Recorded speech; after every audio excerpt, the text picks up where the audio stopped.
Muy buenas tardes para todos. La verdad que cuando Mario dijo tomen asiento, yo tengo una gana de tomar asiento y escuchar a otro. Pero nos tocó hoy estar aquí. Y siempre lo decimos, pero es una responsabilidad muy grande tener que hablarle a la iglesia, porque uno tiene que hablarle a la iglesia lo que Dios quiere hablarle a la iglesia. Quienes nos toca a veces compartir, no siempre tenemos un mensaje nuevo. Esa es la realidad. A veces tenemos un mensaje que lo dimos en otra oportunidad. Pero si Dios habló, puede volver a hablar con el mismo mensaje. Y a veces he ido a lugares donde he ido con 2 y 3 mensajes y no sabía cuál iba a usar. Pero hoy sabía que no iba a usar ninguno de los que tenía. Yo sabía que me tocaba hoy y pensaba hablar ciertas cosas, pero bueno, pasaron ciertas cosas. Así que la oración en estos días, en estos últimos pocos días, era ¿qué es lo que Dios quiere decirle a su iglesia aquí en Manga? Y bueno, y también a la iglesia que está fuera de este lugar, que es una sola. Y encontré un pasaje, dije, Dios quiere usar este pasaje. Ya eso fue el jueves a la noche. Y no recuerdo ahora si fue el viernes, creo que fue el viernes, el devocional de Nelson. Empezaba con el mismo pasaje. Y a veces los predicadores cuando les toca, me usaron el pasaje, me quemaron. Y hoy entré acá a la cena, llegué 5 minutos tarde y Pablo estaba usando el mismo pasaje. Y uno siente lo mismo, ¿no? Humanamente, otra vez. Pero en realidad, al revés, pienso, bueno, Dios quiere que usemos este pasaje en este día. Y a mí me toca dar la parte teórica. La verdad que escuché hablar a Alejandro y es la parte práctica. Él decía, una cosa es la teoría y otra cosa es la experiencia. Qué bueno y damos gracias a Dios de tener hermanos que puedan contar este testimonio, porque es lo que tengo para decir, pero es la verdad, es la experiencia. Acá vamos a ver la teoría. Y cuando pensaba en esto, pensaba qué lindo que entrase el Señor Jesús por esa puerta ahora, en este momento, en persona, y yo le pueda dar el micrófono, y Él pueda hacer lo que creo que necesitamos hoy, que es consuelo, consolarnos. Que lo haga Él, que hable Él.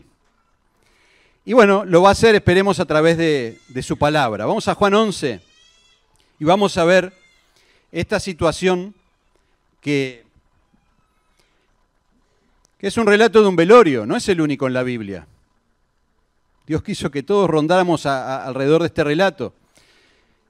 Es una situación trágica, de enfermedad, de muerte. Vamos a ir leyendo de versículos para no leer todo junto. Dice Juan 11, versículo 1. Estaba entonces enfermo uno llamado Lázaro de Betania, la aldea de María y de Marta, su hermana. María, cuyo hermano Lázaro estaba enfermo, fue la que ungió al Señor con perfume y le enjugó los pies con sus cabellos. Y enviaron pues las hermanas para decir a Jesús, Señor, he aquí el que amas está enfermo. Y ahora leemos hasta acá. Así que así comienza este relato con una familia de 3 hermanos, Marta, María y Lázaro. Lázaro enferma gravemente y yo no sé si eran conscientes sus hermanas que estaba ya al morir, pero bueno, sabían que estaba enfermo gravemente.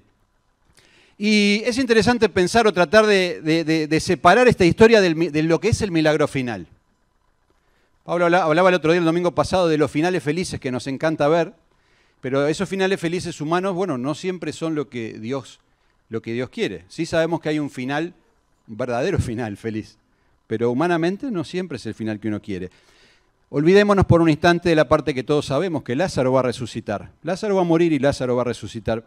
Eso es un milagro que el propio Juan dice que los milagros que él relata aquí fueron escritos para que creamos en Jesucristo y para que en Él tengamos vida. Así que obviamente tiene un propósito. Y también cuando uno lee este pasaje va a ver que el propósito fue que la gente creyera. Y muchos creyeron. Pero hasta ahora nadie sabe lo que va a pasar. Estas hermanas mandan a buscar al Señor Jesús. Y esta familia era una familia que confiaba en Dios, conocía las promesas de Dios. Eran judíos, conocían la palabra de Dios. Y conocían a Jesús, además. Habían conocido al Señor Jesús, al Salvador. No solo lo habían conocido, sino que tenían una relación estrecha con él. Eran amigos, dice la Biblia, o por lo menos lo deja ver. Pero la enfermedad tocó a la puerta de su casa y Lázaro enfermó. Y acá podemos pensar lo siguiente también, ¿no? Creo que lo sabemos, pero bueno, lo vemos también en la Escritura. Por ser creyentes, por ser hijos de Dios, hijas de Dios, no estamos exentos de estas cosas, ¿no? De la enfermedad, de la muerte. De hecho, nadie está exento de la muerte. Si hay algo que es seguro es que todos vamos a morir. Esto es una consecuencia de la caída del ser humano. Es el pecado. No del que muere necesariamente, sino el pecado que entró en la humanidad y desde entonces todos morimos y vamos a morir. Nuestro cuerpo se va a degradar, nos vamos a enfermar y vamos a morir. De hecho, Lázaro va a resucitar y después va a morir. Y no va a haber milagro. Lázaro murió. Ahora, ¿qué vemos en esta familia que conocía al Señor? Además de que conocía al Señor, vemos una buena actitud. Porque dice, enviaron pues las hermanas para decir a Jesús, Señor, he aquí el que amas está enfermo, ¿no? Es decir, que ellas decidieron ir a buscar al Señor, ir a recurrir al Señor. Y dice Mateo 9:35 que Jesús recorría todas las aldeas y las ciudades y ahí hablaba en la sinagoga. Es decir, Jesús se estaba moviendo constantemente. Y yo me preguntaba, ¿cómo sabían las hermanas dónde estaba Jesús? ¿No? Porque podía estar en cualquier lado. Sin embargo, parece que la tenían clarita. Porque tenían una relación con Jesús.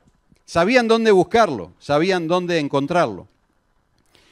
Y de las palabras que dice el mensajero, podemos deducir también algunas cosas.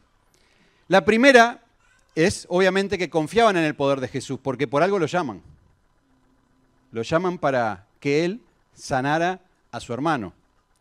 Pero además confiaban en el amor del Señor, porque ni siquiera le tienen que pedir que venga. Es decir, o al menos ellas creen que no le tienen que decir ni que venga. El mensaje fue, el que amas está enfermo. Ellas asumían que el Señor iba inmediatamente a dejar las cosas que estaba haciendo, o que tenía tal poder que desde donde estaba, como lo hizo alguna vez, podía sanar a alguien a la distancia, y estaban seguras que el Señor iba a hacer algo. Y nos muestra esta confianza. Ahora, ¿cuál fue el resultado de esta fe que uno dice, qué ejemplo, ¿no? Eran creyentes, conocían a Dios, conocían al Señor. ¿Cuál fue el resultado visible? Bueno, en principio dice que llega el mensajero, dice el versículo 4, oyéndolo Jesús dijo, esta enfermedad no es para muerte, sino para la gloria de Dios, para que el Hijo de Dios sea glorificado por ella. Cuando oyó pues, dice el versículo 6, me salté uno porque que estaba enfermo, se quedó 2 días más en el lugar donde estaba. Así que como quien va al doctor asustado, ¿no? ¿Alguna vez fueron al doctor asustado? Dicen, doctor, mira lo que me pasa, esto, y el doctor dice, tranquilo, dice el doctor. Estás enfermo, pero esto no te vas a morir. Así que el mensajero va y llama al Señor Jesús y el Señor Jesús hace una afirmación, dice, esta enfermedad no es para muerte. Así que el mensajero se habrá quedado ahí como, bueno, ¿y qué vas a hacer? Bueno, dice que él se quedó tranquilo, dice, yo me quedo acá. No sé qué palabras usó el Señor para el mensajero, pero el mensajero se fue. Así que, imagínense, el mensajero habrá vuelto contento a decirle a Marta y a María, cumplí la misión, hablé con el Señor y el Señor dice, tranquilas, esta enfermedad no es para muerte. Pero ¿saben una cosa? Cuando el Señor vuelve o llega a la aldea, lo vamos a ver ahora, Lázaro llevaba 4 días de muerto. Jesús tardó 2 días en moverse. El mensajero tardó 1 en ir, otro en volver. En otras palabras, es muy probable que cuando el mensajero salió, Lázaro ya a las pocas horas murió. Y el Señor lo sabía perfectamente esto, ¿no? El mensajero viene a decirle, el que amas está enfermo, y el Señor sabía, no solo está enfermo, sino que está muerto. O como dijo después, duerme. Pero todo esto no lo aclaró el Señor. El Señor simplemente dijo, esta enfermedad no es para muerte. Y en esas palabras se habrán enfocado todos seguramente. Nadie reparó en lo que venía después, que dice, sino para la gloria de Dios, para que el Hijo de Dios sea glorificado por ella. Es decir, el Señor declaró que esta enfermedad tenía un propósito divino. Quizás tenía muchos otros propósitos, pero tenía un propósito, y es que Dios fuera glorificado con lo que iba a pasar. Pero seguro que si yo estaba ahí, y vos también, no nos hubiéramos dado cuenta de ese detalle. Era como la letra chica del contrato. Me hubiese quedado enseguida con, esta enfermedad no es para muerte. Y allá el mensajero volvió. Ahora, como les decía, olvidémonos del final feliz que conocemos y pongámonos en los zapatos de Marta y de María, que estaban esperando, si es como pensamos, Lázaro ya estaba muerto, no estaban esperando quizás que el Señor hiciera un milagro ya, pero por lo menos que hubiese venido, ¿no? Ese Señor en el cual confiaban y que había demostrado su poder y saber todas las cosas, por lo menos podría haber venido a decirles algo, ¿no? A consolarlas. Habían confiado en Él, habían acudido a Él y estaban esperando en Él. Pero Lázaro se murió. Y llega el mensajero primero y el Señor no llegó. Y ese es el tiempo que nuestro hermano hablaba, un tiempo de silencio que habrá sentido, experimentado Marta y María, esperando, orando, pidiéndole a Dios. Y bueno, finalmente el silencio terminó, pero no como esperaban, con la muerte de Lázaro. Imaginemos la decepción de estas dos hermanas creyentes que habían confiado en el Señor. Y uno piensa, ¿será que el Señor se había equivocado? O ellas habrán pensado, el Señor se habría equivocado. Imagínense la ironía o el sarcasmo de que venga el mensajero a decirles, con una sonrisa, se habrá imaginado antes lo que pasaba, el Señor dice que no era para muerte, pero llegó y era un velorio. Y esto rompía los esquemas mentales que tenían estas mujeres y hubiese roto también nuestros esquemas mentales. Nuestra fe estaría siendo puesta a prueba sin duda. ¿Y por qué Dios permitió que esto pasara? Empiezan esas preguntas, ¿no? Que pueden venir a nuestra mente. ¿Por qué Dios lo permitió? ¿Por qué no contestó? ¿Por qué no vino a tiempo?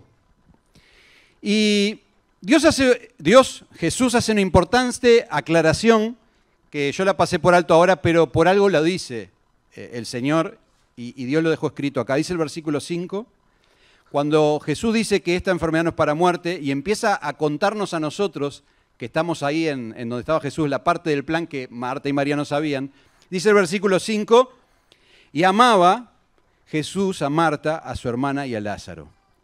Y yo me preguntaba, ¿y por qué Jesús aclara esto? Primero, Dios ama a todas las personas y Dios es amor. Bueno, es una aclaración que si Marta y María hubiesen tenido esto, claro, era otra historia, pero Marta y María no podían leer esto, no podían saber esto. Podían imaginar, podían confiar que el Señor las amaba. Nosotros tenemos el diario del lunes, pero acá quedó escrito que lo que iba a suceder iba a ser muy duro para Marta y para María. Iba a poner a prueba su fe, pero Él las amaba, especialmente a Marta, a su hermana y a Lázaro. Y la Biblia deja constancia de esto. Lo que va a pasar, pero el Señor las amaba.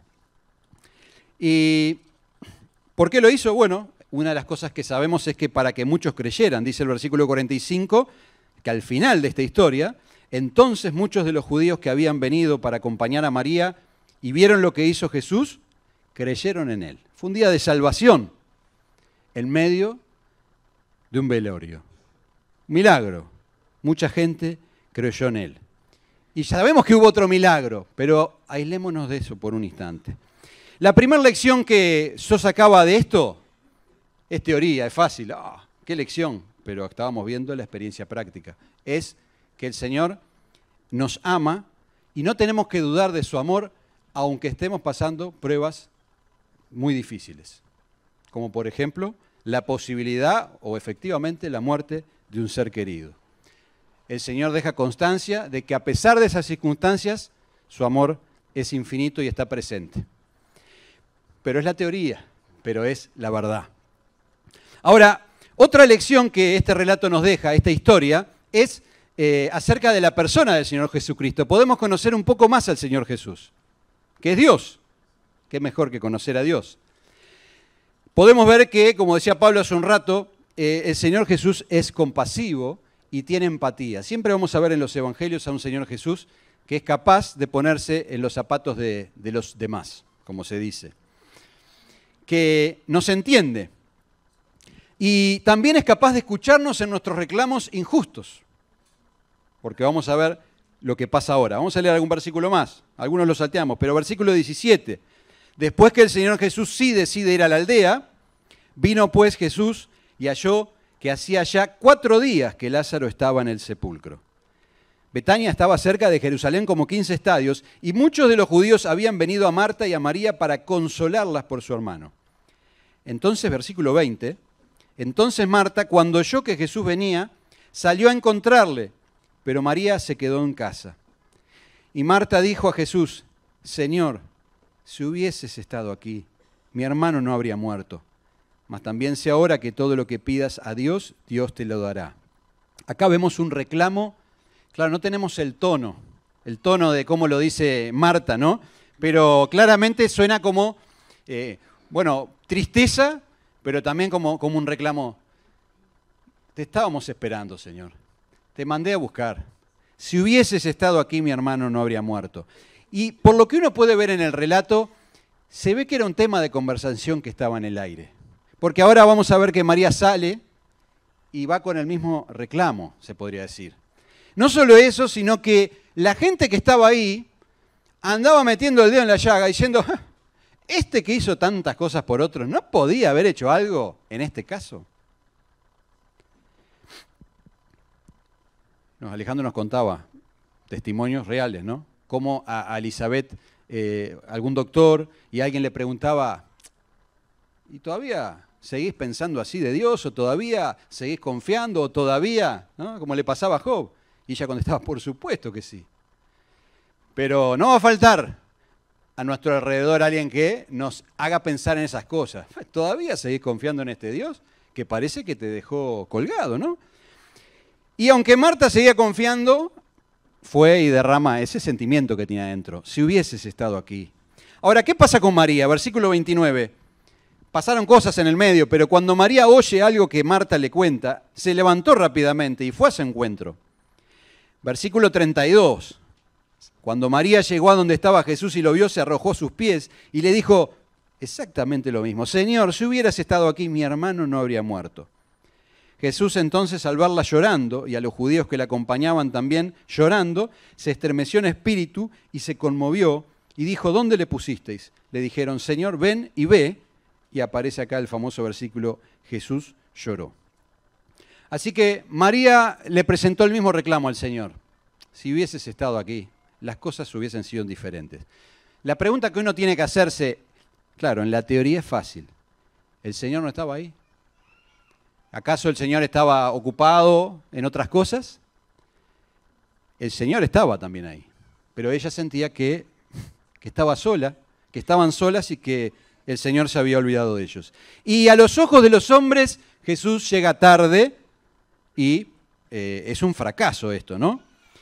Y rápidamente deja de ser la posible solución para convertirse en el culpable de estos problemas, ¿no? ¿Cuántas veces hemos sentido, hemos visto, hemos tenido la tentación de tener esta actitud, ¿no? Cuando estamos en problemas nos acordamos de Dios y oramos a Dios y le decimos, Dios, si me sacás de esta, si esto pasa, yo te prometo, yo te juro, ¿no? ¿Y qué pasa después? Si Dios lo cumple, me olvido de la promesa.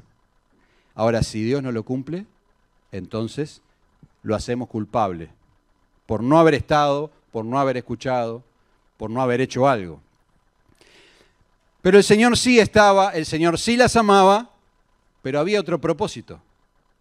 Ahora, acá vemos el amor de Dios, de Jesús, que ya lo habíamos visto al principio, pero también la empatía.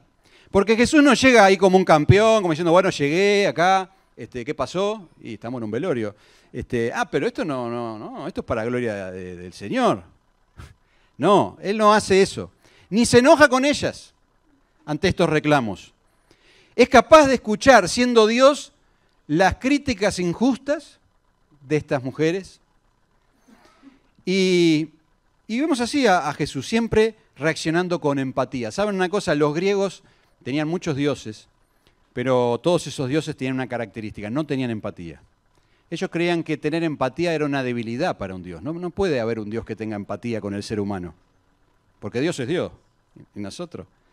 Sin embargo, el Dios verdadero, el único Dios verdadero, es un Dios empático, que nos ama y que es capaz, a través de la experiencia de Jesús, que se hizo hombre y vivió todas las circunstancias y las tentaciones que también nosotros podíamos haber sufrido, Él sabe lo que es vivir en este cuerpo, ¿no? Ser mortal. Hay una linda canción de Santiago Benavides que dice, Dios también, ¿no? Y fue un hijo abandonado, perdió un hijo, fue perseguido, y ahí relata un montón de cosas que le pasaron al Señor Jesús y que son las mismas que vivimos nosotros, por las cuales muchas veces le decimos a Dios, no puede ser. Pero el Señor no se enoja, y no solo no se enoja, sino que es capaz de sufrir con nosotros al punto que el Señor se pone a llorar. Se conmovió y se puso a llorar. Ahora, hay una diferencia, porque acá dice en el versículo 33 que Jesús entonces, al verla llorando, a María, se conmovió. Y Él se puso a llorar. Al verla llorando, dice. Para nosotros, en español, es la misma palabra. Pero, ¿saben qué? No es la misma palabra la original. El llanto de María era un llanto desconsolado. María, no sé, Marta, estaba, como muchos ahí en ese lugar, llorando desconsoladamente. No encontraban consuelo. El Señor se conmovió y lloró, pero este llanto del Señor es un llanto silencioso, controlado. No es que estaba desconsolado, sino que estaba conmovido por ver sufrir a sus hijas. Y incluso estaba leyendo que la palabra, la anterior, la palabra que dice el versículo 33 al final, se conmovió. En realidad es una palabra que es traducida por conmoverse, pero en realidad es como una molestia y un enojo. Y entonces me puse a investigar por qué. Bueno, obviamente eran teorías, porque no lo dice. Pero todos coincidían en que este enojo no era con María y con Marta, sino por toda esta situación que pronto iba a terminar por su obra en la cruz, por el sufrimiento que el hombre sufría por el pecado y como consecuencia en esta vida mortal. Sufrimiento que todos lo entendemos porque o lo vivimos o lo vemos a otros como lo sufren. Así que el Señor tiene completa empatía y llora y hace lo que dice Romanos 12:15, practica la teoría, ¿no? Vuelvo a lo mismo, acá estamos con la teoría, pero muchas veces podemos ver la práctica. El Señor se gozaba con los que se gozan y lloraba con los que lloran, dice Romanos 12:15. Así que simplemente se puso a llorar. Y otra lección que nos deja este pasaje es lo que significa o lo que representa el verdadero consuelo. El verdadero consuelo. Dice el pasaje, ahí el versículo 19, que muchos de los judíos que estaban en Jerusalén habían venido a la casa de Marta y María, ¿para qué? Para consolarlas, dice, por su hermano. Habían venido para consolarlas. Este tiempo era un ritual que duraba varios días. Mucha gente, no poca, no sé por qué tanta gente vino, pero habían venido para consolarlas. Pero ¿cómo dijimos que encontramos a María, por lo menos? Llorando desconsolada. Así que muchos fueron a intentar consolarla, pero nadie lo había logrado. ¿Qué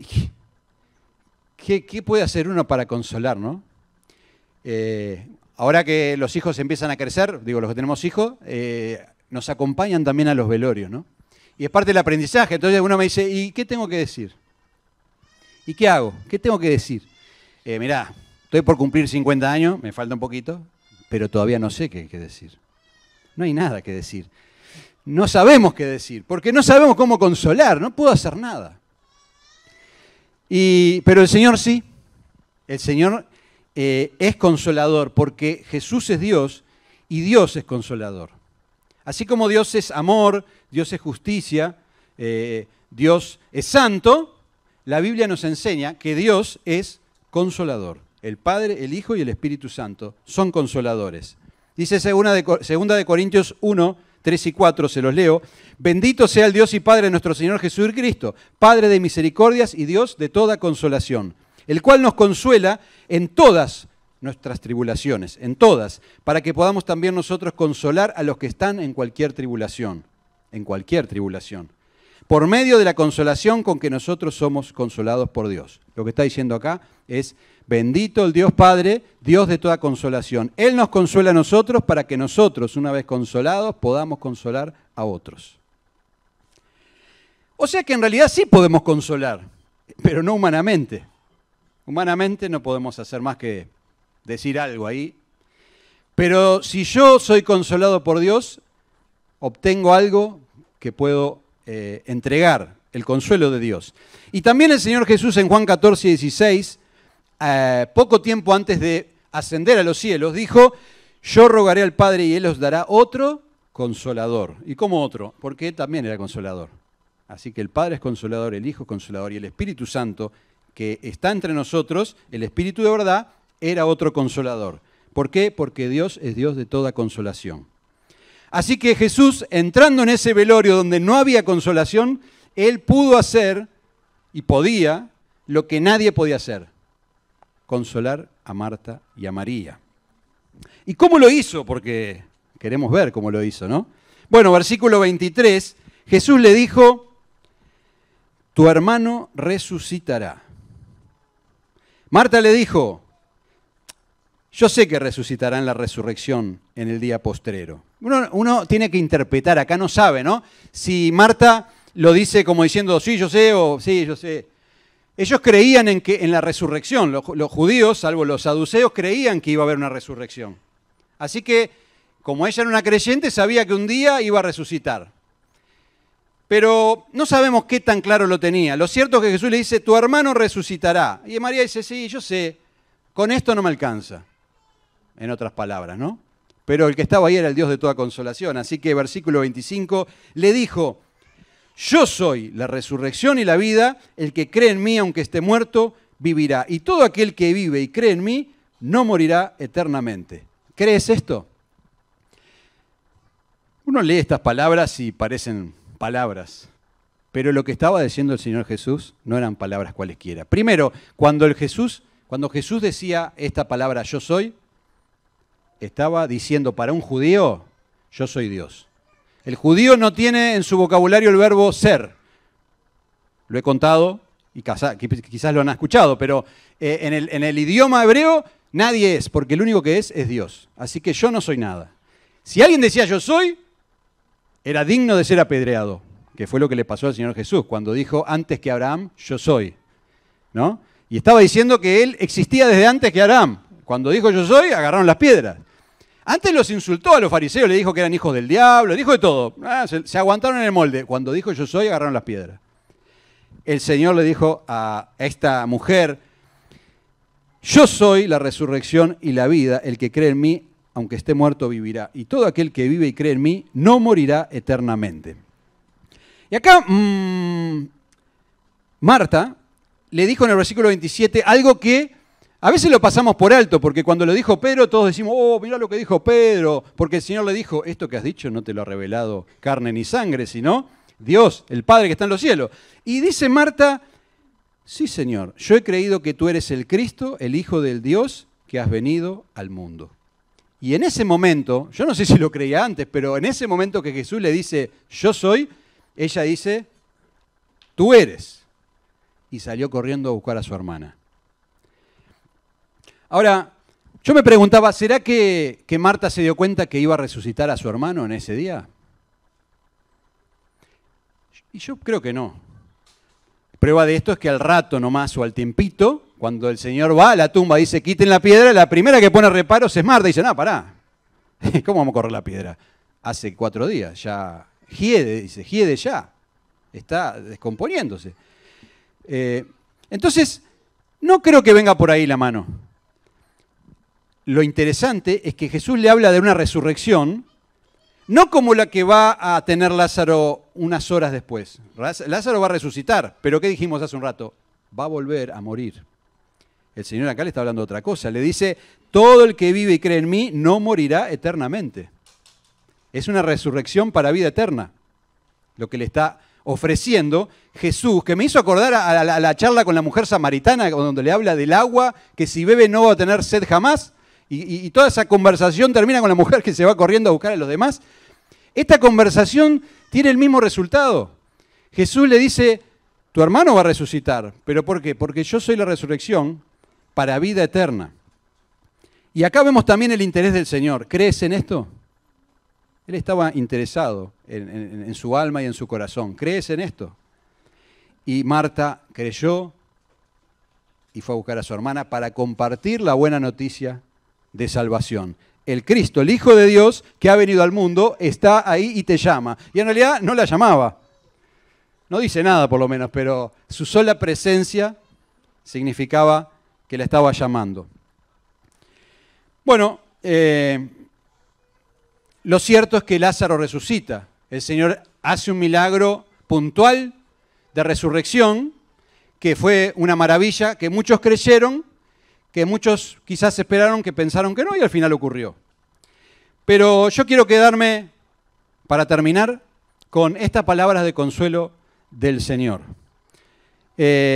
Cuando leí hace un rato que Dios era Padre de toda consolación, dice, nos consuela en todas nuestras tribulaciones. Y hace un tiempo cuando estaba viendo este versículo busqué la definición original de esa palabra, y tribulación significa lo que decía Alejandro, ser brutalmente comprimidos. Esa es la traducción literal de la palabra griega, ser comprimidos hasta la muerte.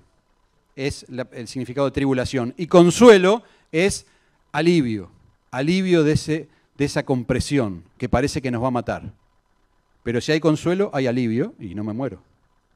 Es decir, la tribulación no me va a matar, si hallo el consuelo del Señor. Y como dije al principio, no tengo mucho para decir humanamente, pero yo quiero ir terminando con las palabras del Señor Jesús y con la palabra que está en la Biblia.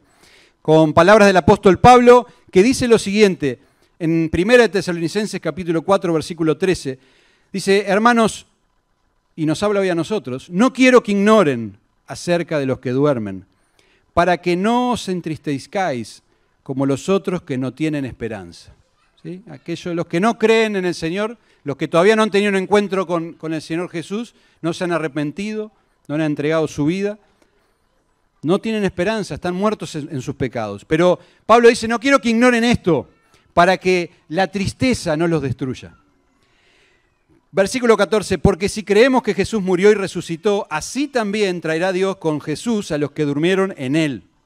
Por lo cual os decimos esto en palabra del Señor, que nosotros que vivimos, que habremos quedado hasta la venida del Señor, no precederemos a los que durmieron. Porque el Señor mismo, con voz de mando y con voz de arcángel y con trompeta de Dios, descenderá del cielo y los muertos resucitarán primero. Antes que se ocupen de nosotros, si es que quedamos, y si no seremos parte de los que también nos fuimos, primero ellos. Y luego nosotros, los que estemos vivos, los que hayamos quedado, seremos arrebatados juntamente con ellos en las nubes para recibir al Señor en el aire, y así estaremos siempre con el Señor. Resurrección para vida eterna, siempre con el Señor. Y miren lo que dice el versículo 18. Por tanto, alentaos los unos a los otros con estas palabras. ¿Y saben qué? Yo sospecho cosas cuando me pasa esto. A mí sospecho cosas cuando estoy estudiando y digo, esta palabra alentaos, para mí que tiene que ser consolarse, consolaos. Y fui a la palabra en el diccionario este que tengo y es paracaleo.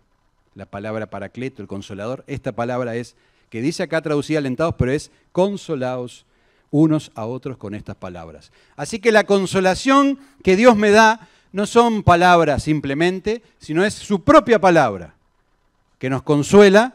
¿Por qué? Porque el Señor no cambia ni se desdice. Y termino con esto.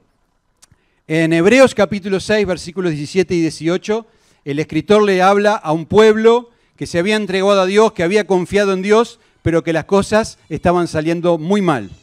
Y lo estaban perdiendo todo, y algunos estaban considerando dar marcha atrás. Y el escritor de Hebreos les escribe y los consuela. Y les dice lo siguiente, lo leo y no se entiende mucho, pero la explicación es muy linda. Dice Hebreos 6:17, por lo cual queriendo Dios mostrar más abundantemente a los herederos de la promesa la inmutabilidad de su consejo, interpuso juramento, para que por dos cosas inmutables en las cuales es imposible que Dios mienta, tengamos un fortísimo consuelo los que hemos acudido para asirnos de la esperanza puesta delante de nosotros. Quizás parezca chino básico, pero lo que está diciendo el escritor de Hebreos es, y versículos antes lo dice, los seres humanos, que nuestra palabra vale muy poco, cuando queremos que parezca que vale más, ¿qué hacemos? Decimos, te lo juro, ¿no? Me acuerdo allá cuando recién me convertí, decíamos, ante Dios, metíamos cualquiera, y cuando, no, ante Dios, sí, es ante Dios. Cuando nuestra palabra que vale poco, queremos que valga más, yo te lo juro. Pero Dios es inmutable, y dice acá el escritor, Dios no miente, Dios no falla, Dios no cambia. No tendría ningún sentido que Dios lo jure nada. Pero acá lo que dice es que Dios, para que tengamos fortísimo consuelo de que su palabra se va a cumplir y de que esta esperanza que tenemos es cierta y verdadera, Dios dice, te lo juro. Yo te juro que va a resucitar. Tu hermana, tu hermano, tu hijo y todos los que partieron, y si vos te toca partir, vas a resucitar. Así que, hermanos, que este pasaje nos deje esta enseñanza teórica que gracias a Dios podemos experimentar en la práctica. Alejandro decía, gracias a la iglesia, que parece que fuimos un poquito mejor que los discípulos que se durmieron ese día. En eso nosotros decimos gracias que tenemos ejemplos vivos y reales de personas que sufren, pero que deciden seguir caminando, confiando en estas promesas. Jesús siempre va a estar a nuestro lado, Jesús siempre nos ama, Jesús siempre sufre con nosotros y Jesús no cambia ni miente porque Dios es inmutable. Gracias a Dios. Oramos. Querido Dios, te damos gracias, Señor, por tu palabra, porque sabemos que en ella podemos encontrar verdadera consolación, Señor. Porque no es una palabra escrita, sino que es la palabra que sale de tu boca, Señor, de la cual podemos alimentarnos y podemos vivir eternamente, Señor. Gracias que podemos confiar en ella y gracias que podemos también ver y experimentar que es realidad en otros y también en nuestra vida, Señor. Ayúdanos a, si nos toca, como pensábamos que nos va a tocar, pasar por distintas situaciones de tribulación, a poder asirnos de estas palabras, Señor, y a poder no soltarnos de tu mano, Señor, y poder confiar que un aparente silencio en realidad no es tal, sino que tú estás con nosotros siempre, tú nos amas, estás a nuestro lado y nos comprendes, Señor. Gracias por esto. En nombre de Jesús oramos. Amén.